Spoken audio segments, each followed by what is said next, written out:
All right, so before we begin, I would just like to state for the record that today is June 7th, 2022, and my name is Ben Bauman, and I'm in Indianapolis, Indiana, speaking with Craig Fry, and we are doing an interview for the Indiana Legislative Oral History Initiative. So just starting off, when and where were you born? Born in Mishawaka, Indiana. Okay, and what were your parents' names? Harold and Kay Fry. Okay. When did your family first get to Indiana? Going back into the mid-1800s. Okay, cool. Where were they before that? Lighters Ford, Interesting. Culver. Yeah, okay. And what were your parents' occupations?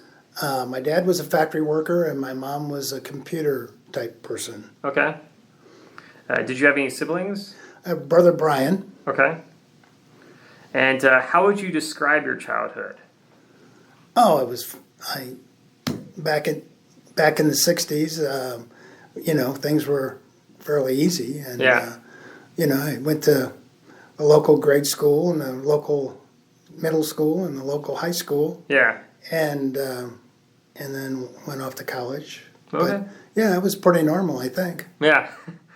And who would you say were the most influential people in your childhood? Your parents or? Oh, yeah. My parents were good people. Yeah. Special.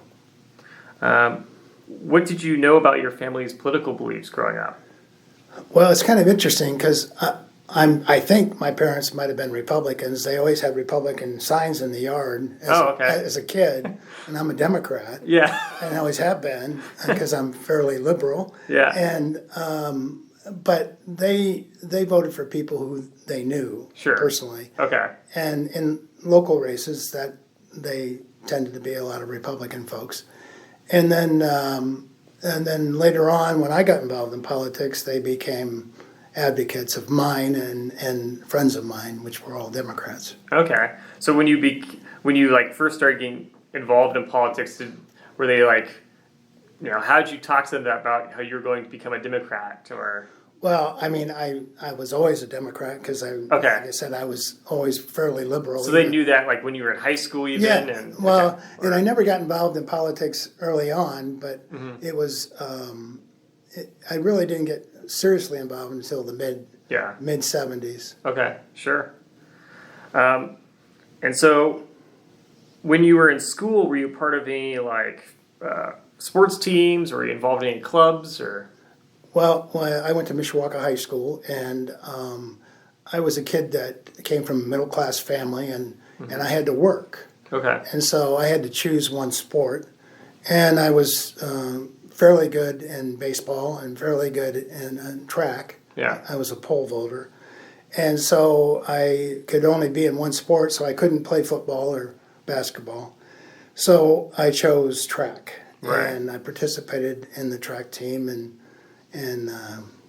got to set the school record in pole vaulting, and then went to the state track meet when I was a senior, and went to Ball State and participated in track for a while, and then got other interests. Sure. Okay. And did you have any favorite subjects in school? History. History. I like to read. Yeah. About history. Cool. What was your major at Ball State? Drinking beer? Drinking beer? No, industrial arts. So you double major. Okay. That's it. Yeah. So how did you view Indiana growing up? Were you aware of the state and its place in the U.S. or? It's kind of interesting until they, Republicans controlled for so long that it kind of, I was more focused on our local community, not so much the state, because I live 3 hours north. Yeah. And, we get little or nothing about anything in Indiana, the General Assembly or Indianapolis or anything. Sure. So, so my focus mostly was my home area. Yeah. Yeah, that makes sense. So after you graduated from college, what was your plan?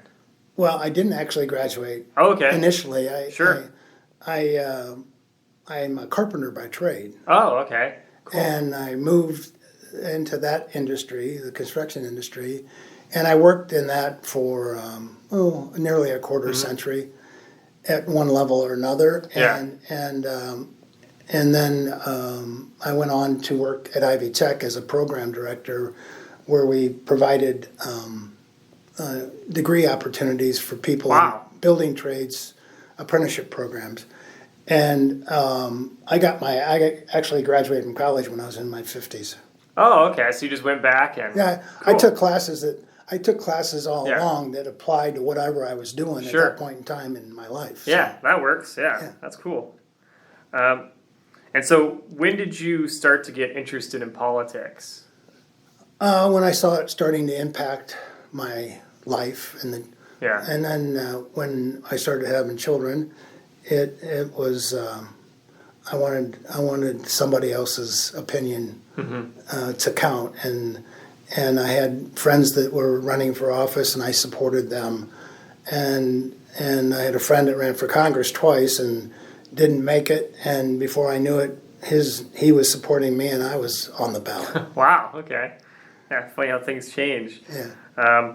And so when did you have children and get married? And I got married when I was 20. Okay. We didn't have any children until I was 25. Okay. And we have two, a boy and a girl. And so, but that changed my whole outlook on life. Yeah. Because then it wasn't about me, it was about them. Right. And that's when I started getting more politically active. Yeah, start to see how things affect everyone, and yes, makes sense. And so, did you have any national political heroes or anything that you kind of looked up to, or? Yeah, John Bradamus back then was our local congressman, and he was a special man. And then I came of age during the Kennedy years, so Jack Kennedy and Robert Kennedy were kind of heroes. Yeah. And then Birch Bayh was always a hero to me, and when I got involved in politics, Birch became an advocate for me, and came every time I had a difficult race. Birch Bayh would show up and help me campaign. Yeah, so, that's cool. All right, it's always nice. Yeah. So when did you first decide to run for state government? Well, I had, because I'm a numbers geek too. I like to look at numbers and figure out where things are headed.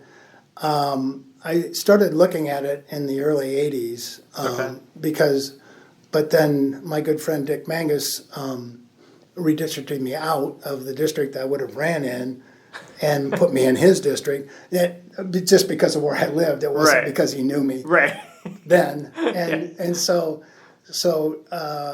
I got put into a Republican district.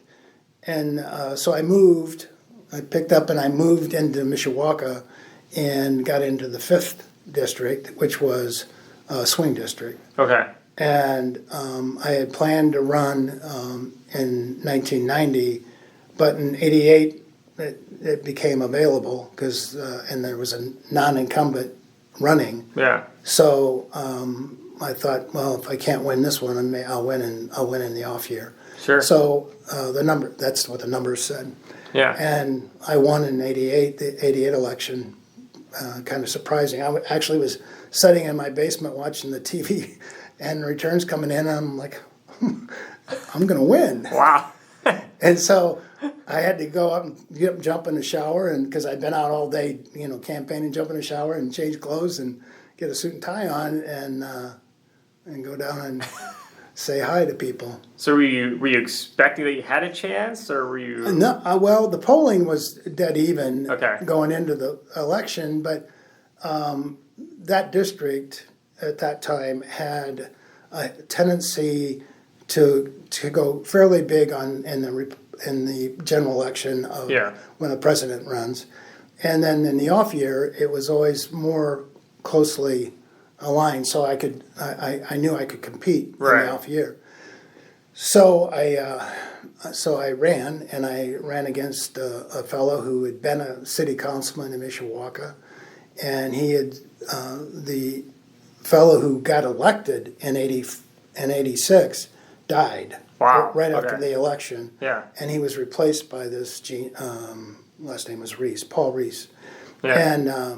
And so I had an opportunity to run against a non-incumbent, and he was 68 or 69 then, and I was in my 30s. So nice. Okay. Did you have a particular campaign strategy, or? Yeah, I'm a big education guy, and so those are my issues. I'm a labor guy from way back, but I never really discussed my labor positions because most people didn't relate. But education and the environment impacted everybody, and so that was where I focused.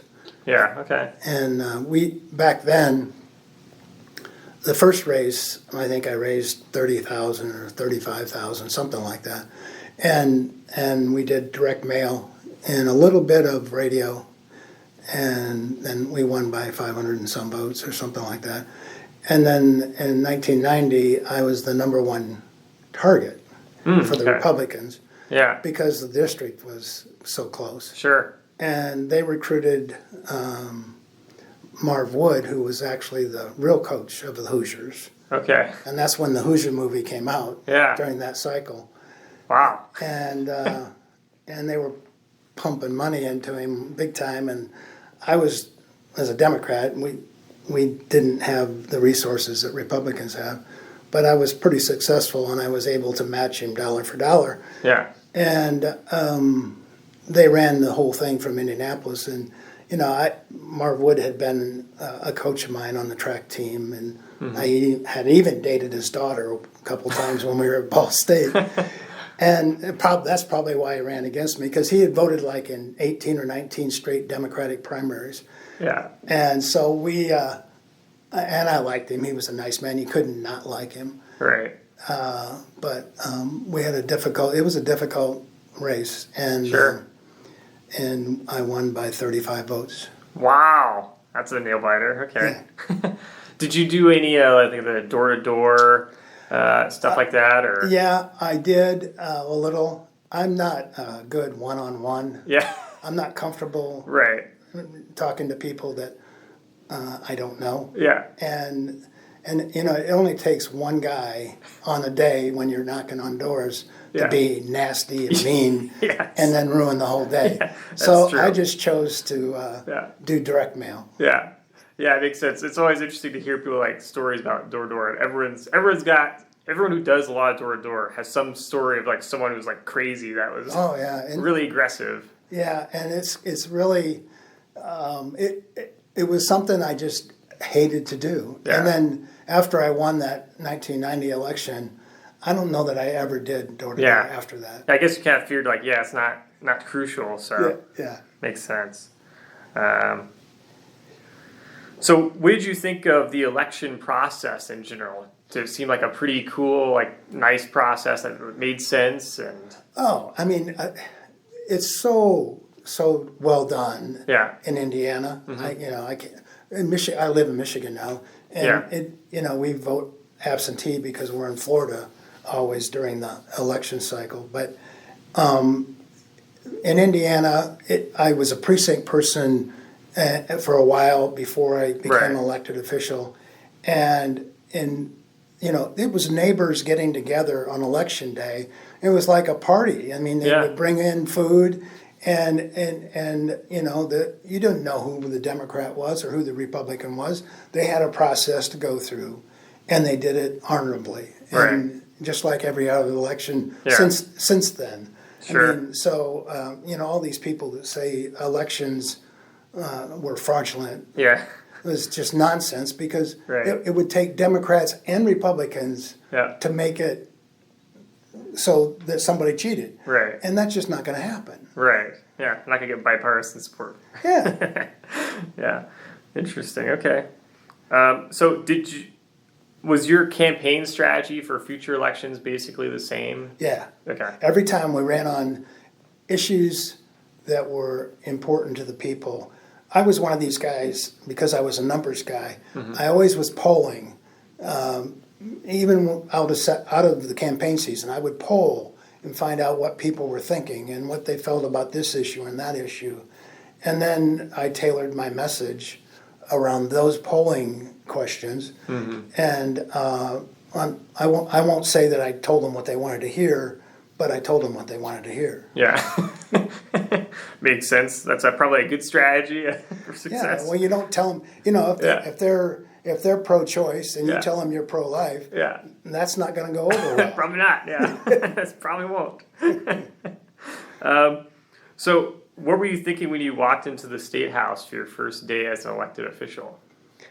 It was pretty overwhelming because in 1989 was when I we had an organizational day in 88, but it was the first 50-50 split in the state's history. Yeah. So there were no rules. Right. There were no guidelines. Yeah. In fact, it only had happened across the country in a couple places a couple times. And so even the people who knew what was supposed to go on in the legislature, they were dumbfounded. Yeah. And we had planned as a family to go from here and go to Florida to visit my parents who lived down in Florida. And we were here and there was no resolution, and we were here on Thanksgiving morning. Yeah. And they finally came to some resolution where it was fun because we alternated speakers from day to day. Yep. And we alternated committee chairmen from day to day. And so it was like, it was really good for a freshman to be here then, because I learned the system. Yeah. And it was, you had to go get a Republican vote to pass anything. Right, that's right. So it was really fantastic. Yeah. And then that set the precedent because before that time, the speaker controlled everything. Yep. A bill didn't hit the floor unless the speaker wanted it to hit the floor. Well, as a result of the 1988 election and the rules that were changed in the process of organizing, people like me, the backbencher, was just as important as the speaker. Yeah.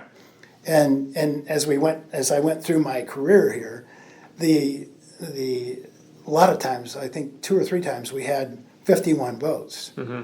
And we were in the majority, and so I was the speaker, even though I wasn't the speaker. Yeah. Because I'd just say no. Right. I want this. Yeah. And if you don't want to give it to me, I'm not going to vote for what you want. Yeah. And so, budget bills in 2007, I shut down the budget. Wow. Okay. Because they screwed my school corporation, my largest, most progressive school system in my district. Yeah. Pat Bauer hated that school district. Okay. And so he went about, and the school formulas screwed him to the wall. It was horrible. And raised property taxes in my district by 20%. Okay. Yeah. And so, Jeez. and they took away state money. So I said, I'm not voting for that budget. You Right. got it out of your mind. Yeah. And so they had to give me $2 million more. Wow. Okay. Yeah, and people weren't happy. Yeah.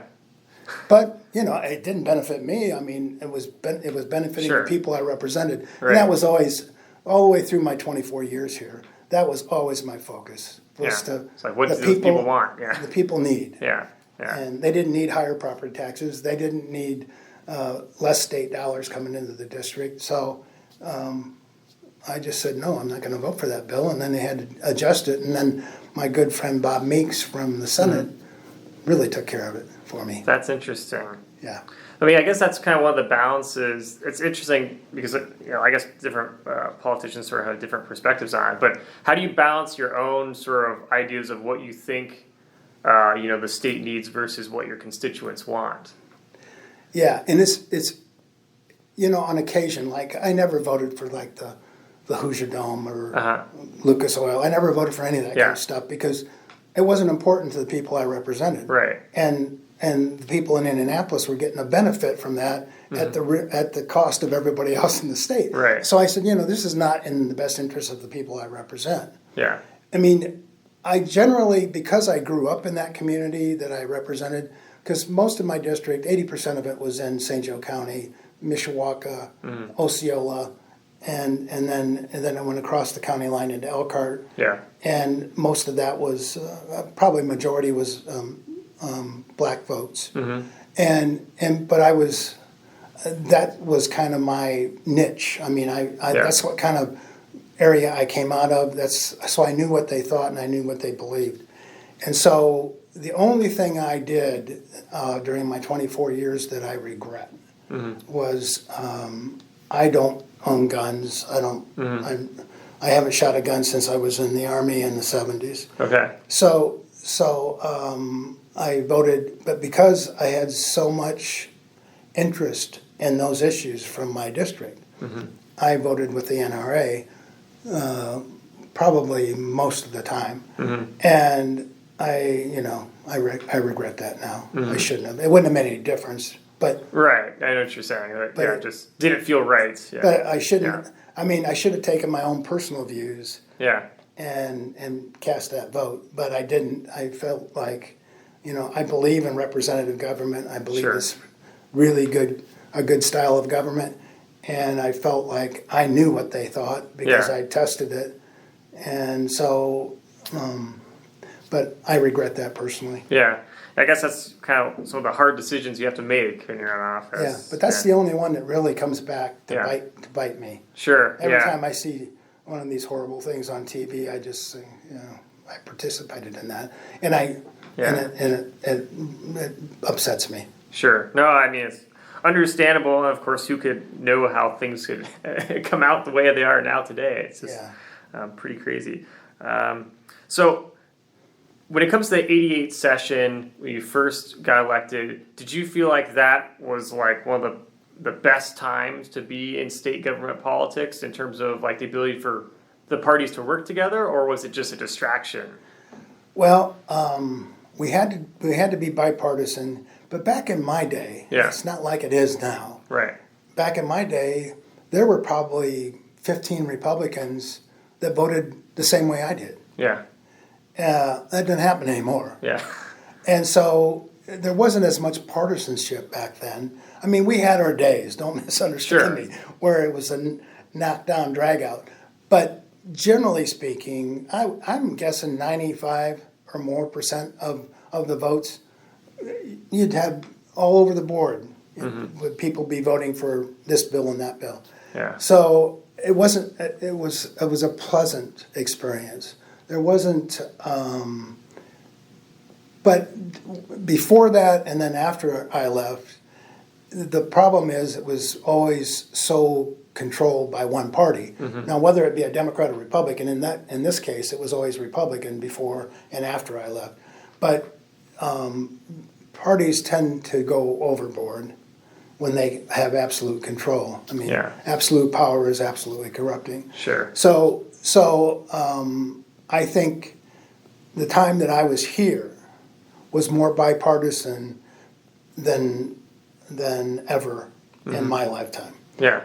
So it was really interesting because I think one time we had 55 members, and I think one time while I was here they had 56. Okay. And so there was still a lot of give and take, even though you had pretty strong numbers. So it was. It was pleasant, and I met the real good thing about it is I met a bunch of really good people, and I'm friends with many of them still today. Yeah. I communicate with some of my Republican friends on a daily basis. Still, sure. Okay. After all these years. Yeah, interesting. Now, over time as you served, did it seem like things were becoming more polarized? Not really. We had our days, don't misunderstand me. But those were far and few between. Okay. And it was just fun, to battle on issues. But because you could tell, you knew exactly who was going to vote for what when the bill went up on the board. You didn't have to listen to the debate. You knew who was for it and who was against it. I mean, I seldom voted for anything that benefited the business community. Yeah. And always voted for things that affected kids and kids with disabilities and all those kinds of things. Sure. So I was way on the left, and and I probably voted with the Black Caucus as much as the Black Caucus voted with themselves. Yeah. And because that's the kind of issues that were important to me, Mm-hmm. and basically important to my district. Yeah, that makes sense. So, like, when you first got in like the 80s, comparing it to like the 2010s when you're leaving, was it a similar political environment still? Or? Yeah, I pretty much. Okay. Because in 2010, let's see, were we in the, yeah, I think we were in the majority in 2010. And so, but we didn't have big numbers. We never had big numbers to dominate and run roughshod over the system. Yeah. And the other thing is, the whole time I was here, the Republicans controlled the Senate. So if you passed a bill, you had to be able to get it fashioned so the Senate would take it up and pass it too. Right. So there was always, their counterweight was there always. A little bit in the House and then always in the Senate. Yeah, makes sense. And I guess you served in actually 2 split sessions. It was 1996 as well. Right. Was that was hysterical. the same type of environment as 88 or? No, because we had besides what the policies we put in place in 88, we also in 95, 94 was a wipeout year for Democrats. Yeah. And so the Republicans tried to redistrict. Oh, okay. And they got bashed statewide by all the editorial pages, and they just took a beating. And so, you always have to give your opponent a way out. And so they wanted to pass some legislation that gave them leadership, wanted to help their leadership, the Republican leadership, pass something that got them off the hook with their caucus, because some of their caucus wanted to, go to the wall. So they passed. The one main issue they passed was that if we had a 50-50 tie again, that this was in the 95 session. If we had a 50-50 tie again, that whoever won the Secretary of State race or the governor's race, whoever's party won that, would become speaker. Okay. And so everybody thought that Frank O'Bannon had no chance of being elected governor in 1996. Well, he won. Yeah. Yeah. And so then my good friend John Gregg got elected speaker. Yeah. Wow. And it was, but see, you still had to have 51 votes to pass a bill. Sure. So what we had the was tiebreaker. Yeah. So what you had to do is attract a Republican supporter to pass a bill. Yeah. I mean, I think the rules allowed a tie vote to come out of committee and go to the floor to second reading, but but you still had to have 51 votes. Sure. Constitutional majority. Yeah. Interesting. Let's see. So, what was the best way for you when it came to like keeping track of what your constituents wanted? Was it just mail and email, or? Well, things changed. I mean, when I first got elected, people wrote letters. Yep. And I enjoyed. I went through my mail every day. I read every letter.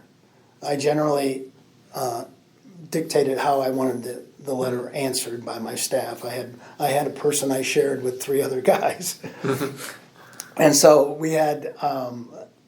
So that's the way that was the early on. That was the 80s and early 90s, and then people started emailing in the 90s. Yep. And it was less personal, and they were usually nastier than they would have if they wrote in a letter.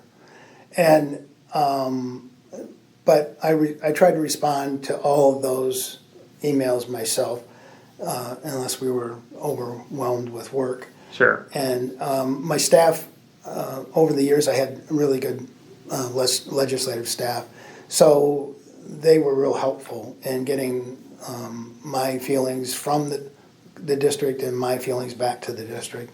So it was fun. Sometimes my staff wouldn't let me answer certain emails because if people were mean to me, I'd be mean to them because they weren't going to vote for me anyway. So right. Why do I give a damn? Yeah. That's funny. Do you remember the first bill that you sponsored? I'd have to look, but Yeah, it's okay if you don't. I had a bill that was law in Connecticut, and it gave froze property taxes for citizens over 65, and their top property taxes could never go up. And I believe that's the first bill. I know it's the first bill I passed out of the House. Okay, wow. That's interesting. Of course, Larry Boris killed it, but you know. Yeah, well, you got a little far. Yeah. Made it out of the House. What would you say are the differences between the House and Senate? Well, in my time, you know, one was Democrat. I think I was in the majority more than I was in the minority in the House, and the Republicans controlled the Senate. And I had a lot of good friends in the Senate. There were certain guys that were kind of hard to get around. Yeah. And I was fortunate because Bob Garton took a liking to me, and Bob Meeks and I were friends. So I was if I had a legitimate issue that I needed help on, Yeah. I would pass a bill in the House, and Bob Meeks would usually carry it for me in the Senate. Yeah. And he was at that time, you know, we came in together, and he decided that he wanted to be my friend, and so we got on together very, very nicely. And so I carried his legislation when he wanted me to, Sure. and he carried mine. Yeah, that works. Yeah. And what was that? Did you ever feel like that atmosphere was different in the House versus the Senate? Oh yeah, because if we would have went over in the Senate and sat in one of their chairs when they were in session, Yeah. that had you thrown out on your ear. But those guys come over and sit in our chairs all the time. Okay. And the House was always more collegial. I mean, we had a good time. And, you know, you sit there for 14 or 16 hours and things get goofy and people are having fun and they're tired and, you know, it's just one of those things. I don't know if that goes on today or not, but we used to be on the floor a lot. Yeah. And it was just unbelievably difficult. And so you get goofy. And, you know, we had times where what was most funny was John Gregg, who was the biggest prankster in the legislature. Yeah. And then he becomes speaker, and then he puts all these rules on the rest of us that we can't do what he did. There's a lot of irony there. Yeah. Yeah. So, I love John. You know, I love him like a brother. But it's like, you know, he was the biggest prankster of the group. Right. And then he puts all these rules and says we can't do this and we can't do that. But we did anyway. Did you ever? Oh, I see. Actually, how influential would you say party leadership was to dictating the agenda and what bills get passed? It was less so when I was here because the speaker didn't have absolute control. Okay. You had to build a majority to pass a bill, and you know if you had to go get some Republicans to get your bill through. Because in my time, the Democrats, I was an urban Democrat, and then we had the Southern Democrats from south of 40, as we used to call them, and they were a pretty conservative group. Yeah. And so on occasion, we were lucky, we had good leaders, but Mike Phillips was an extraordinary speaker, and John Gregg was a good speaker. And was able to bring the caucus together. We as Democrats had difficulties sometimes getting together and understanding what was important to all of us.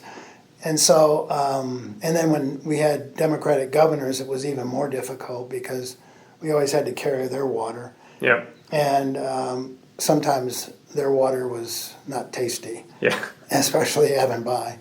And it was just kind of like, I don't want to do this. And, you know, they would beat you up until you said, okay, I'll do it. Yeah. But it was difficult sometimes, not for me personally so much because I was a labor guy and a lot of the issues were labor guys issues. Yeah. And they just they would try to force you to be stand together with the caucus, and especially if it was close, like if we had 51 members or 52 members, they couldn't allow people to, because then once one goes, then 3 or 4 would say, well, he can go, I'm going to go too. And Right. then before long, the bill goes down. Start a movement. Yeah. Yeah. Yeah. So did you ever go against party leadership? Oh, then? absolutely. Yeah. All the time. All the time. Yeah. Interview John Gregg, he'll tell you stories. Yeah. Curl your hair. I bet. But Mike Phillips was more difficult. John was a friend, and he was my first roommate when I got to the legislature. Oh, okay. And he used to get mad at me, but he always still loved me. It's funny. So how did your service affect your family life? Yeah, that's a difficult thing, because Yeah. guys that live in the donut area, Yep. they get to go home every night, Oh, yeah. Yeah. and I didn't get to go home every night. And I'm fortunate. Both of my kids turned out great. My daughter's a principal. My son was a principal, but now is going to work for one of the biggest manufacturers in our area. Wow. So, they've both been successful. They're both doing fantastic. But I remember as a little boy, my son, when he was about 7 or 8, said to me, he said, why aren't you like everybody else's daddy? And I was like, that really hurts. Yeah. Yeah. And so I don't know how many people felt that way, but a lot of the kids' dads traveled, Yeah. and I've generally only gone, 4 days a week, but it was still, I tried to make every event. I used to drive back and forth during the week to go to school events or baseball games or whatever, but it was hard, and it probably shouldn't have been. Yeah, yeah. I think I hear that echoed a lot from people that lived not close to Indianapolis area. Yeah, always a challenge. How influential would you say lobbyists were in the General Assembly? To me personally, I use lobbyists as information. Most of them are very, very intelligent, very, very well versed in their client's subject matter. Sure. And I would utilize that. And I was always, I always talked to who was for and who was against, because there's always, if there was somebody for something, there was usually somebody against it. And you just kind of weigh it. And if it wasn't something I was personally aware of, that was always more difficult. Yeah. And, but generally, I voted with the people. And so if an issue was important to people, I was always on the good guy side. And I was chairman of the insurance committee for probably half the time I was here. Yeah. And everything I did was consumer oriented. But on occasion I had to help the industry because it was a good industry for Indiana. It provided a lot of jobs. And so I tried to be helpful without hurting people. Right. And it was sometimes very, very difficult because they always wanted more than they should have had. But lobbyists are an important part of the process. Sure. And I found that most all of them are honorable people. And most in my time here, and it started to change towards the time I left, but they would never lie to you because they knew if they lied to you once, you'd never believe them again. Right. Yeah. And so it was back in the day, they were an important part of the process that, and you go look back in history, lobbyists have been around forever. Yeah. True. Yeah. Do you think like campaign gifts or donations had an impact on how legislators would vote, or? I don't know. I mean, it never did me because I generally only took donations from groups that supported their issues anyway. Right. Yeah. Yeah. I mean, I used to raise a ton of money from the labor guys. I raised money from the insurance industry, but not very much in comparison. If I'd have been a Republican, they would have buried me with money. But they only gave me money because I was chairman of the committee, and they knew that I was going to do the right thing. Mm-hmm. And if it was to their benefit, then I was for them. If it wasn't, if it was for the people, then I was for the people. But it's the campaign contributions never impacted me. Mm-hmm.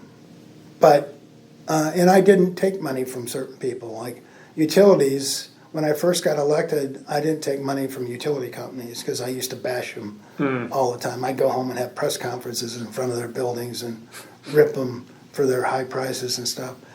And so I really, they didn't give me money because they knew I wouldn't take it. Right. And I had a friend, we were friends. He was a Democrat lobbyist, and he worked for I&M. And he sent me a check, and I sent it back to him. Yeah. And he was offended that I had sent back the check. It was $100. Yeah. Even back in the day, that was sure. change. Yeah. So but it took a while for him to get over that. But that was just the way I handled things. Yeah. If I didn't want, and if I didn't want money, or if I didn't need money. Mm-hmm. Now I took money sometimes from groups I didn't support. Yeah. But that was their problem, not mine. Yes, technically true. Yeah, that's right. I don't have to vote for your stuff. Yeah, so. I never. If they thought that was going to change my vote, yeah, it's like thanks. They were misinformed. Thanks for the cash. Yeah. I'll use this to campaign against your stuff. Yeah. Whoever your candidate is, it's just you just helped me. Yeah, that's funny. What about like gerrymandering? How influential was that? That was big time. Okay. It's kind of interesting now that when I got elected in my district in 1988, it had been split, and it was sort of Democrat a little bit, and then it became sort of Republican, and then it had the people who represented it had flip-flopped a couple times, and then one guy who was a nice guy from Mishawaka had won, and he'd won twice in a row, and then he was been elected 3 out of 4 times. Yeah. And he's the gentleman that died. Okay. And so when I got elected, in 1990, I won the election barely by 35 votes. And so when they took us into redistricting, the guy that was doing back then, they did it on a PC, which is kind of amazing now that you think about it. And but my district was adjacent to Pat Bauer's district, who was at that time chairman of Ways and Means. And then the chairman of the elections committee was also adjacent to my district. Yeah. So St. Joe County at that time had 5 legislators. One was Dick Mangus, and they gave him the whole southern part of the county, which was all Republican. And then Mike Dvorak had the district north of me, and he was a Democrat. And so Mike and I had districts. Mike's was like 47% Democrat. Yeah. And mine was about 50. And so we went into redistricting hoping to get more Democrats. Sure. And we got into the process, and we were getting screwed. And so, we say, hey, wait, we're the ones that we were getting pounded every cycle. They just beat the hell out of us.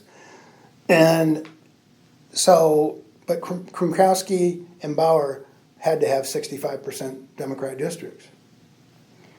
And I'm like, anybody in their right mind can win a 60% district. Why don't you just give us 5 points, and then we'll all be happy. Yeah. That just didn't happen. And so in 1991, they made me go further into Elkhart County. They took away a little bit of Elkhart County, took the Republican part away, and gave me more Democrats. But I still was only about 51. Mm-hmm. And Mike, I was in the meeting with the speaker, and the speaker just looked at him and said, you win a 47% district with room to spare. Mm-hmm. Why do we need to help you? Well, fairness would tell you, right. Yeah. Fairness amongst the Democrats would be easy to figure that one out, but they just wouldn't. Yeah. So then in 2000, redistricting, the 2001, Yeah. it was the same thing. John Gregg was speaker then, and he had given it to Eddie Mahern, who was not my fan. He didn't like me. Okay. And it was a personal thing. And that's fine. I would have probably screwed him too. But so they thought, I had looked at the numbers, and there was really, and I knew Bauer, because Bauer was still chairman of Ways and Means. He wasn't gonna give me any Democrats. I mean, I was the only legislator that lived in Mishawaka. And 4 people represented Mishawaka. And Bauer had the best 7 precincts in the whole city. Democrats won. Yeah. And so I'm saying, well, damn. And so I think they gave me 1 of the 7 that year. Anyway, I didn't care because I actually had decided I'd been offered a job representing the building trades. And I was going to take it, but then I had an issue with my heart, and I had to. So I left it go, and I went back to the legislature. But I didn't care. I looked at the numbers, and the numbers told me this district that I have right now, I can probably win it, for as long as I want to, if I don't screw up. Right. And so he thought he screwed me, but really if I would have done it myself, I might have improved it on the edges, but not substantially. But redistricting was a big deal. And then in 2000, Mike Dvorak was considering running for Congress, and he wanted to improve this. Then was the 2nd district, and because Romer and Donnelly had been, Romer had been the congressman, and Donnelly was trying to be. Anyway, it was something that we wanted to improve, more Democrats. And John Gregg cut a deal with somebody down here in the 8th district, and we got screwed again. So we held up the 2000 redistricting because there was a guy named Aguilera from Lake County who was Hispanic, and he thought he got screwed in Lake County. I didn't even know, but we needed, because we had 52 members then. I didn't know, much about him because he was fairly new, but he was a no vote, so Mike and I latched onto him, and so they improved Mike's district a lot. I didn't care because I thought I was moving on, but I didn't. So it's a big deal. And then, well, you've seen what's happened. I left in 2012, and they had changed the districts in 2011. And it was funny because they put me into, I spent my whole legislative career beating the hell out of South Bend. Their school system, their mayors, because I lived in Mishawaka. Mishawaka and South Bend are oil and water. Yeah. And hell, I'm surprised Joe Kernan ever spoke to me, because I used to do press conferences against him, kick his butt, whether he needed it or not. And Bauer and I were always enemies. And he was from South Bend. Yeah. And so it was just one of those things that, and so the first redistricting plan the Republicans put out had me, I lived on the west side of Mishawaka at that time, put me in a South Bend district with Dave Muskotsky. And I laughed, and Muskotsky was just petrified. Yeah. And he came up to me and he said, what do you think? And I said, I told you, I had announced I was retiring the year before. Yeah. And I said, I don't care where they put me. It doesn't matter, because I'm not going to run anyway. Yeah.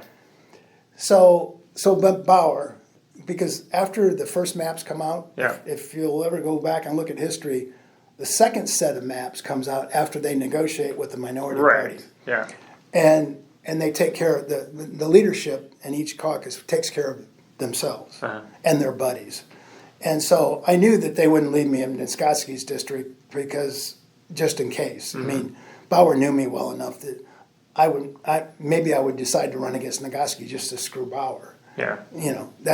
I probably considered that, but I had enough. I was done. And Dave's a nice guy. He's harmless. So I we moved actually, and after that I moved to Michigan on a lake. So the redistricting was a big deal, and you can see that by now with supermajorities. Yes, yeah. I mean, it's amazing how much of a political game it becomes with redistricting. And well, what's really interesting was when I got to Michigan, when we became residents of Michigan, they have a commission now that draws the maps. Mm-hmm. Yeah, that's right. Michigan And does, so I thought, this is really, really intriguing because when in 2000, I'd done all the campaigns in 96, 98, and would have done them again in 2000 had John Gregg committed to me that I get to draw the maps. Yeah. And he said no. And I said, well, then I'm not going to run the campaigns. And then Eddie Mayer screwed things up, and we almost went in the minority. But that's another story for today. But but the commission in Michigan, so it was an opportunity. Anybody could apply. Mm-hmm. So I put my name in and got rejected right away because it was a blind draw. Mm-hmm. So the people that ended up on the commission that drew the maps in Michigan had no experience in anything. Mm. And I just can't imagine how it all came about without being all screwed up. Yeah. But they got maps and they were challenged. The Republicans challenged them, so the Democrats must have gained. I don't know. But redistricting is huge. And that's why the last election of the decade is so critical. Yeah, that's interesting. I didn't know that they just choose like random people for that though in Michigan. It was unbelievable. Because I went up and met with the minority leader in the House up there, and I said, she had her lawyer there and a couple other people, a person from the Secretary of State's office, and I said, I'd like to be on this commission. I think I could really be helpful. Yeah. Because I understand numbers. Right. And I understand how people get screwed in the process. Yep. And so the lawyer, the only comment the lawyer made after all was over, he said, if I was you, I wouldn't tell anybody that I used to be a legislator and gone through 3 redistrictings. And so I said, well, okay. And so when I applied, I just didn't mention it. Yeah. Yeah, you almost wonder if obviously if you just have random people, I guess you're going to get whoever those people happen to be. But I almost wonder if like legislative services or something should have a role in that, or I don't know. It's been too long ago that I walked through that process. But it was there was the Secretary of State's office up there has more hands-on, and they were in charge of the whole thing. Yeah. And so I don't know, how it all came about. Yeah, that's interesting. So. Based on your experiences then with the General Assembly, what would you change about the legislative process? I think it works fine as long as the system forces compromise. Like now with the supermajorities, it's just obscene from my perspective. Yeah, sure. I mean, the issues that come out. All these high-profile issues that are about and prevalent today, they would have never came out of committee, let alone hit the floor. And so I think the extremes, depending on who's running the show, on the right and the left, get when it's a supermajority like that, all the extremes come to the surface and happen because nobody can stop them. Yeah. In the old days, somebody could stop it. From coming, we didn't have a lot of crazy gun stuff. We didn't have a lot of, abortion came to the floor, but it wasn't as bad as it is now. And so it's just the extremes are bad for the whole state, I think. And I think it's going to, the lack of work on our educational system and from the governor's people and people in the legislature, I think it's going to impact Indiana's economic outlook. I mean, I think Indiana's a great place to live, but if you look at it from the outside, you think there's a bunch of bigots here, and when they focus on religious stuff and on sexual stuff, it just obscene from my perspective. And then, again, I'm a lefty, so I guess that's to be expected. But Sure. I just find it appalling. Yeah, it's strange times for sure. And you mentioned the supermajority in Indiana. It's funny, talking to like some former Republicans where, some people are starting to view it where you almost have you have like a small Democratic Party, but then you have like almost two different Republican parties emerging because you almost have to have a new Republican Party form out of the old one if you have a supermajority, because then people start competing with each other for their own particular conservative beliefs. Because honestly, when sometimes the minority saves the majority, because they put us, like in my day, we just get up and leave. I mean, we left the state twice when I was a Democrat, and so we put a stop to the process. And like in '95, we gave Paul Manweiler an out. We passed a bill that he thought mattered, but it didn't end up mattering.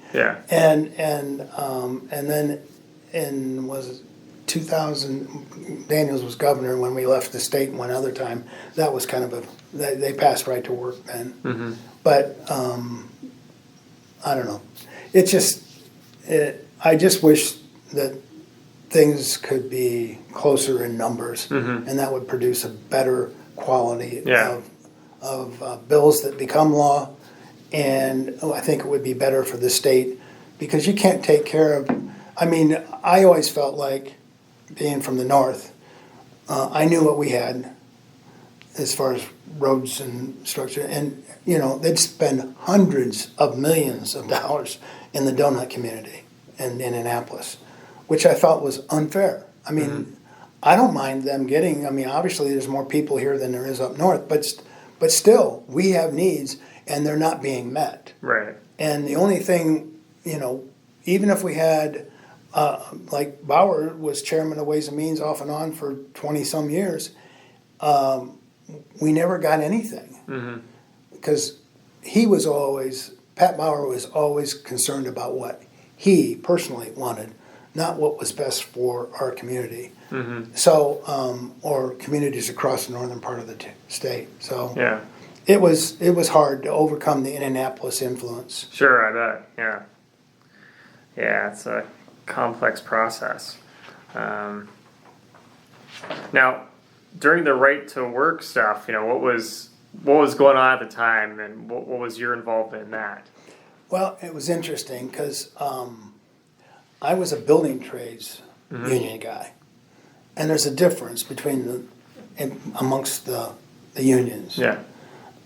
Building trades people are generally more conservative, generally Republicans, and industrial, the UAW and those folks are generally more liberal, even though most union folks are conservatives of some sort.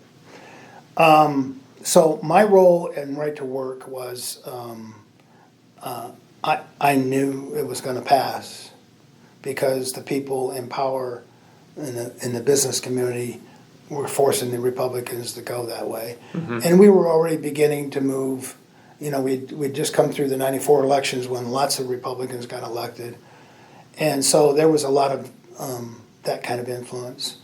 I was here on the stage when they lined up down Bob Orr way down this, the 25,000 people, and it was interesting. I don't know that it made a big difference actually, but the right to work stuff. But it's a false narrative that Republicans and the business community have perpetrated on the people of Indiana. But whatever. So were you part of the group then that left the state? Yeah. Oh yeah. And what was the decision-making process for that? Did you guys think that was really gonna make a difference, or is it just? Well, it didn't, but it was. I didn't want to go. I mean, hell, I had at that time I had a house in Michigan on a lake, but they forced us all to go to Illinois. I'm like, what the hell am I doing in Illinois? I could be in Michigan and be on my lake sitting in my boat, I mean, so But anyway, yeah. But the problem with that was Bauer didn't have an exit program, and Daniels was pretty tough, even though he had reneged on the promises he made to people in the trades and others that he wasn't going to accept right to work. But that's the way it goes. Yeah. Sometimes you win, sometimes you lose. Sure, that's definitely true. Do you think that what type of impact did you think that had on the Democratic Party in Indiana after it was all said and done? I don't know that it had a whole lot of impact. Okay. I really don't. I was never a party person. I'm a Democrat. Right. That's because of my views. Yeah. Not because I'm hooked to some ideological person. Right. But sure. It was, if you don't have the governor's office and you don't have a majority in one of the houses, you can have trouble raising money. So that's what's happened to the Democratic Party in Indiana. Yeah. And across the country, actually, in places where the Republicans control the whole shooting works. So it's to be expected, I think, and that we just need another Evan Bayh to come along and sweep people off their feet. Yeah. So what would you say then was the most controversial legislative issue when you served? When I was here? Yeah. Well, there were a lot of them, actually, but it's always the ones that impacted me the most would be the people's type issues. Like labor was always an important thing to me because that's where I was. And my grandfather was in the first sit-down strike in Indiana, in the country actually. Yeah. At Bendix in South Bend, and my dad and my brother all belonged to unions at one time or another. So, it's been part of my life. So those issues, they impacted me more personally than some. But I was always concerned about the abortion issue. I'm pro-choice, very pro-choice. And it's because I don't believe government has a role in this whole thing. It's kind of interesting. I'm a Democrat and a lefty, but I'm also a libertarian on certain things. And I see when government gets involved in something so personal and so tragic that it's just not right. And that's the way I always believe. And it's kind of interesting all along. I'm from a Catholic area. My wife and children are Catholic. I was the only pro-choice Democrat or Republican in the whole part of the state where I live. Wow, yeah. And, but, go back to what I said earlier about polling. Yeah. I knew exactly how the people felt in my district, and they were just like me. They just didn't think government belonged in that discussion. Interesting. Wow, okay, yeah. So the Republicans never beat me up on that issue. One sent out a mailer once, but it was really innocuous. Yeah. But that was it. They couldn't get you with that. Yeah. Yeah. That's fine. What was the most complex piece of legislation that you ever worked on? Oh, that's an easy one. There was an insurance piece of legislation that AUL wanted. I don't know what they call it, America One now. Something like, yeah. Yeah. It was where a mutual company, there's mutual insurance companies and there's stock. Mutuals are owned by the policyholders. And there's stock companies like Allstate and all those. Well, the mutual companies wanted a process where the people running these mutual companies could assume the company. They could buy the company out through some kind of a fraudulent, I believed it was fraudulent, process where they disenfranchised the policyholders and took control of the company and then took it stock. Well, it wasn't legal in Indiana, and they had a bill that came through my committee, and a good friend of mine was carrying the bill, and I read it, and I smelled a rat. Yeah. I wasn't smart enough to figure out what the rat looked like, but I knew it was a rat. So I took it to one of the smartest guys that I knew that was part of the legislative process, and he was the attorney for John Gregg, and I said, tell me what you think that bill does. And he came back to me a couple days later and he said, somebody's going to get really, really rich. Mm-hmm. And I said, well, that's what I smelled that rat, but I don't know how they're getting there. And then he explained it to me. And so I went about blocking that legislation for 2 years. I even got a call from my good friend Frank O'Bannon to go down and visit with him about that bill. And he said to me, he said, AUL has called me and they told me they're going to move to Iowa because Iowa had just passed the legislation. Mm-hmm. And the name it for that process escapes me right now, but it might come back to me. But that they were going to move to Iowa to take advantage of this mutual holding company bill. So I said, what are they going to do? Put that building on wheels and wheel it out to Iowa? They're not going anyplace. Mm-hmm. And Frank was just adamant, saying, this is a big deal to Indianapolis. And it was a big deal to my friend from Indianapolis who introduced the bill. Yeah. And so I had to go to my friend and say, you have to get off this bill and you have to put my name on it, or else I'm just going to kill it. Mm-hmm. So I started meeting with people to find out what kind of rat this what's thing going on is. here. Yeah. So I went to, and we had multiple mutual companies in Indiana. Anthem used to be a mutual company. Okay. The grain workers, the grain companies had a mutual. There was I don't know, half a dozen of them or more. Mm-hmm. So Anthem comes to me and they say, we're interested, because I was advocating, instead of letting these guys assume this whole mutual company, the people who ran it, gobbling it up and disenfranchising the policyholders, I was more inclined to open it up to make the mutual part of it more acceptable to the companies, make it more fluid so they could do more business and stuff. Well, anyway, that's not what they wanted. They wanted the money. They wanted the work. They knew how much these companies were worth as stock companies versus being mutual. So Anthem comes to me and they say, we're interested in your compromise and we'll work with you to develop that. Mm-hmm. And I said, this is back in the late 90s. And I'm saying, if, I want a health insurance company. I believe then that there would be 2 or 3 or 4 large companies that survived, because I knew we were going to move eventually to some kind of a single payer type of a process. And I said, I just assume one of the Indiana companies be one of the survivors. Mm-hmm. And so when Anthem came to me, and I said that publicly, and so Anthem came to me, and that's why they worked with me to improve our mutual holding company laws to make them more acceptable and more fluid, where they would work better for these companies.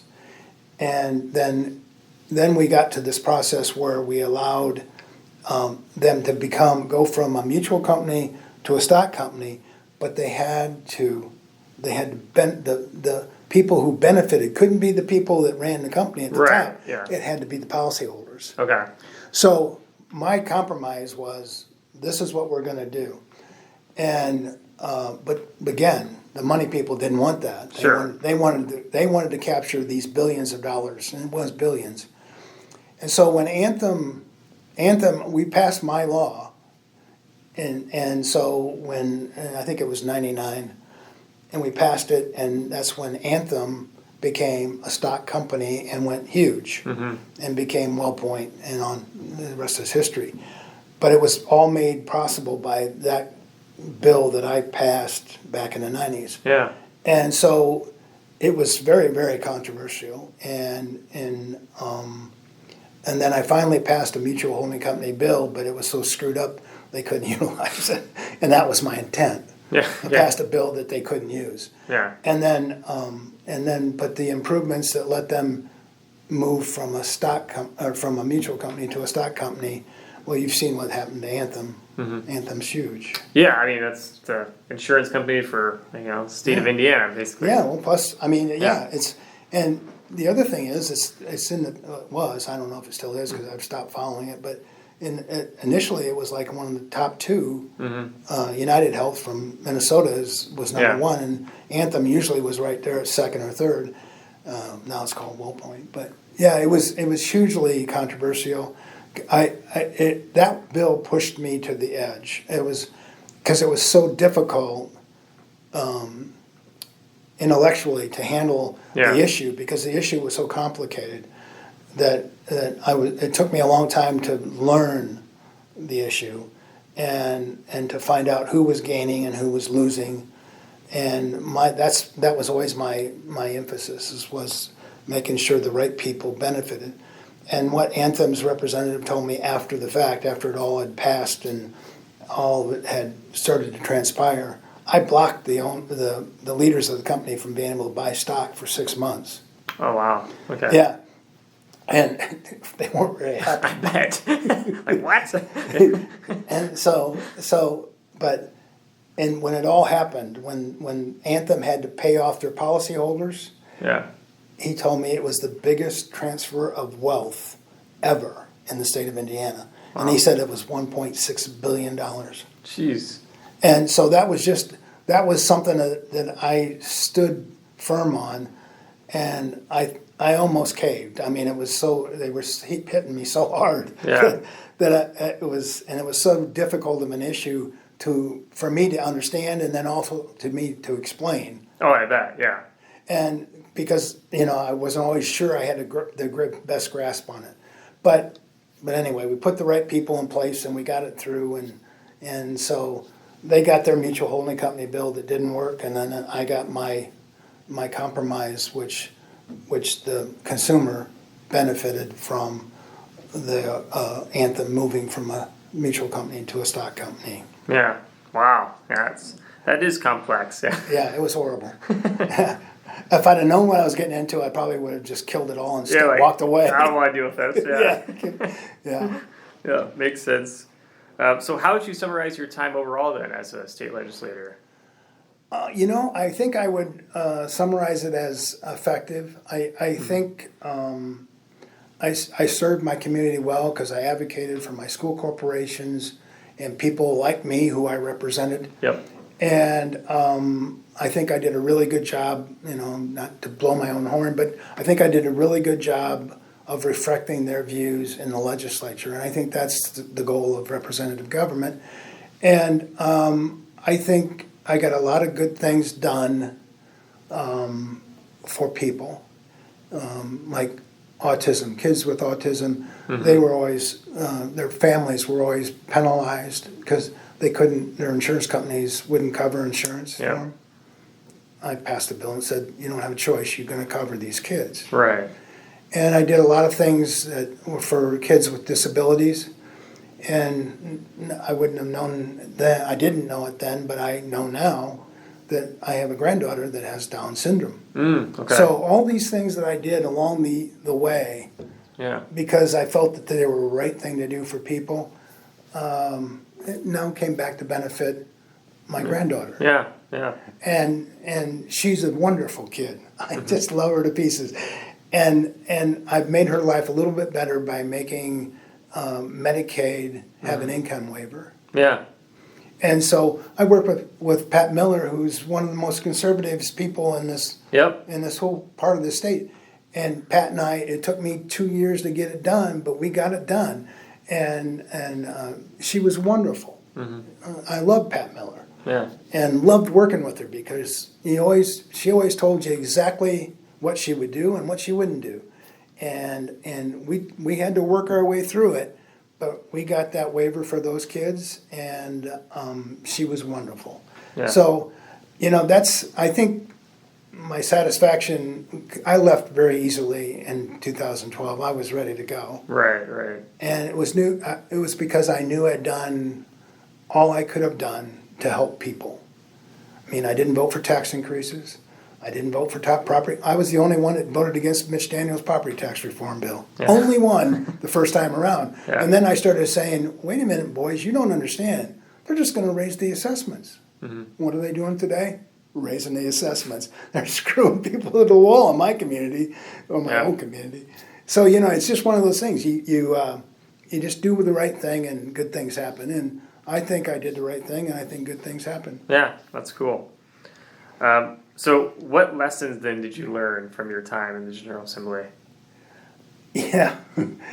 I came here as I was 36 when I got elected. And I had come out of the labor movement, and I had been a construction worker. And I was rough around the edges. Okay. And I've always been intellectually able. That wasn't a problem. It was just the way I approached things. Mm-hmm. Like, I always ask people once to do something. And if they don't, then I come back and I whack them. Yeah. And I had to moderate my personal ambition with getting things done and accommodate them in a different way. So it took me a while to figure out how to get things done. The first year I didn't like it here. I almost quit because it just was so. It was just so, we wasted so much time, and you couldn't say I want to do X and get it done. It wouldn't happen that way. It was just always complicated. And so I decided that I would stick it out, and I learned the process. I learned the rules. I made enough good friends, close friends, that I could get something in a bill, bury something in a bill, and get something done and nobody'd even know it until it was all over. And July 1st had passed. And it was just, my good friend Dick Mangus, who was around a long time, probably 30 years or more, he was a Republican. He always tried to beat me in elections because we lived in the same county. But he was so good with the process. He understood everything, ins and outs. And I started working with him periodically on stuff. And we just had a great time. And he taught me so much about the process. So one time he came to me before session was over, and he told me he had screwed me on something, and I don't remember even what it was, but it had something to do, it was an environmental issue. And so I went to my friend, our majority leader, Mark Cruzan, and I said, Cruiser, this guy, Mangus, has screwed me, and this is what he did. And he says, that's not a problem. He said, we'll go to it was conference committee time. He said, we'll go to another conference committee and we'll put a repealer in for what he did. and I looked at him, I said, you're going to put a repealer in another bill and repeal what he did? And he said, oh yeah, and we just got to make sure the governor signs that bill after he signs that other bill. And I said, okay. And I was in my first year. Right. And so on July 1st, I called my friend Dick Mangus up on the phone, and I said, remember when you screwed me on whatever that environmental issue was? He chuckled, and he said, yeah, I really got you, didn't I? And I said, well, you need to go to bill such and such, on page such and such, in paragraph such and such, and I repealed it. and there was silence, and then he laughed. And he said, well, I guess you've learned. And that's funny. That's the process. Yeah, I mean, there's so many ways you could just change things. It's crazy, And nobody will even know it. Right, that's right. Just throw it in somewhere and. Yeah, I'm probably the only guy who, for 24 years, voted against the bill that what do they call it, that makes all the adjustments and changes in the process. Mm-hmm. They had a name for the bill. I don't remember it now. But I voted against it because it's supposed to be, no issue is supposed to be taken care of in that bill. It's all just technical. It's called the Technical Corrections Bill. Okay. And I voted against it every time because one time my first year, the Republicans had put something in that bill, mm-hmm. and it had affected my community. Okay. Yeah. And thankfully, my good friend that was the lawyer for the speaker read every bill, and I had told him months before to look for this issue pop up someplace. Yeah. And he calls me up and he says, it's on the Technical Corrections Bill, it's there. And the guy goes up to present the bill, And, he makes this plea that, there's no substantive changes in this bill, blah, blah, blah, blah, blah. And then I question him and I say, what about this on page such and such and paragraph such and such? And he says, oh. I said, I think you ought to withdraw the bill, don't you? And he said, yeah, I do. And so they withdrew the bill and they amended it. And yeah, it's good to catch that stuff. Yeah. Jeez. So what would you say is your proudest moment then as a legislator? I had a lot of moments that I was very proud of what we had accomplished or what I had accomplished. And I'm guessing the fact that I was able to serve 24 years honorably, never did anything inappropriate, and had a success, passed numerous bills that affected people in a positive way. I guess that's my proudest thing. But serving for 24 years in a district that was marginally Democratic, yep, was pretty impressive. Sure, yeah. To me, and I knew the district better than anybody. Yeah, makes sense. What advice would you have for future legislators or even current legislators? Oh boy. It's a whole different world now. Yeah. I mean, it's crazy. It's crazy in the national legislative process. It's crazy here. Local communities, school boards. I mean, it's all, everybody, these fanatics from both sides are just beating people up that are trying to do the right thing. Mm-hmm. And it's just, I think the system has to burn up and go away for a while before it regenerates in a positive way. I mean, it's just horrible out there. Yeah. I can't imagine a guy like me who has a tendency to say exactly what he's thinking surviving. Mm-hmm. Because if I was on the school board, we elected school boards in my neck of the woods, and these new goofballs come in and they're advocating not wearing masks or whatever. Mm-hmm. I mean, it's crazy. Yeah. I mean, how does that hurt anybody to wear a mask and protect other people? Mm-hmm. And it's just nuts. And so I'm glad I'm way past my prime. I'm almost 70, and I left at the right time. I never had to serve in the super minority. Yeah. And so because I liked being involved. I was involved even when we were in the minority because I'd built up friendships with people. I mean, I got bills passed that even surprised me. I mean, when in '95 I passed a bill that gave NDOT the chance to turn 31 into a toll road. Okay. And it was just like, I didn't think I could pass it. And all of a sudden, it's on the governor's desk. And I'm like, That worked, yeah. Yeah. That's, and it was just, it was a project. It was something to do. I mean, because you sit around here 14, 15 hours a day, and you got nothing to do, because when you're in the minority, right, you got nothing to do. Just listening, yeah. Yeah. It makes up for a long day. Yeah. So it was fun. I enjoyed that little segment where I got something done, and we were in as big a minority as we'd ever been in while I was here. So. Yeah. What would you say the public does not know about the Indiana General Assembly and how it operates? I would say they know nothing. Yeah. Yeah. Yeah, and that's too bad. Yeah. But I understand, especially if you're from my neck of the woods. Indianapolis is a 3-hour drive.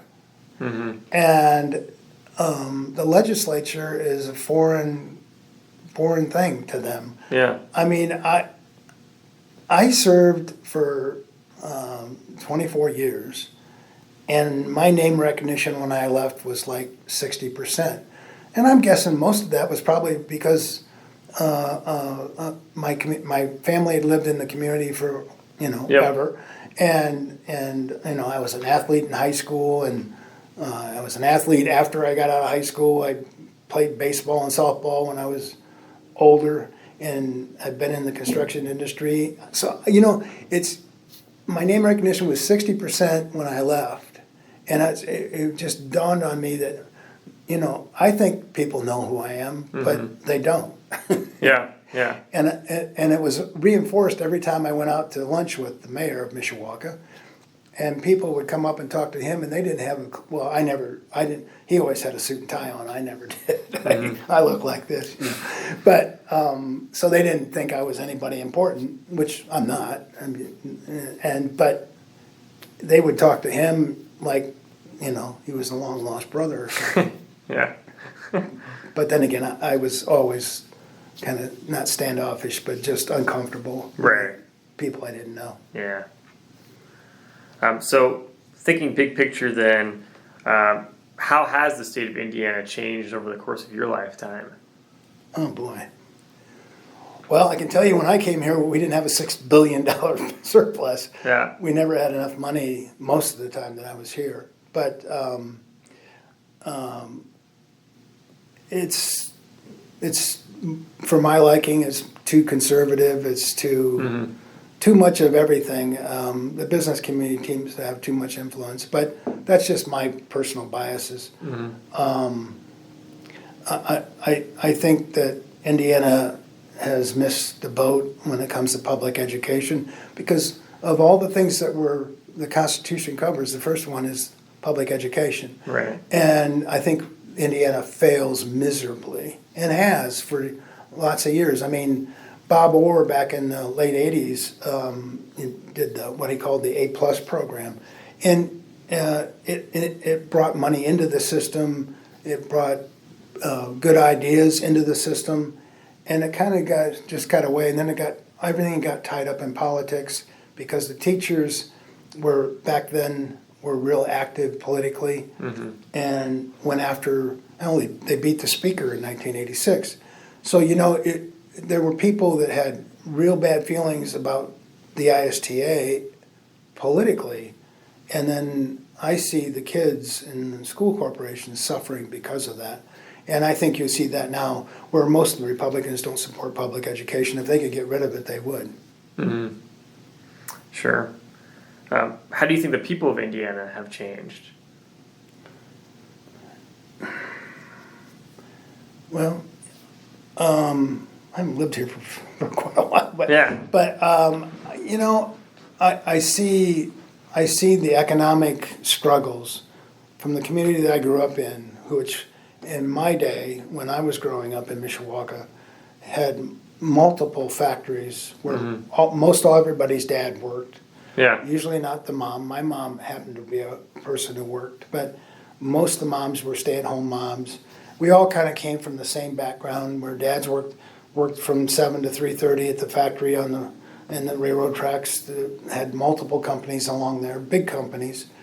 And all of that's gone. I mean, everything is gone. And people are poor. And I see that across the state. I mean, you used to see that in southern Indiana a lot more in my early days, but where I live now, the homes are deteriorating because the people aren't able to make a decent wage. And so I think while the rich have gotten richer, the poor have gotten poorer. Yeah. And I think that's true across the country. Sure. Yeah. What do you think hasn't changed when it comes to the people of Indiana? Boy, there's still a lot of good people in the state. Really good people on both sides of the aisle.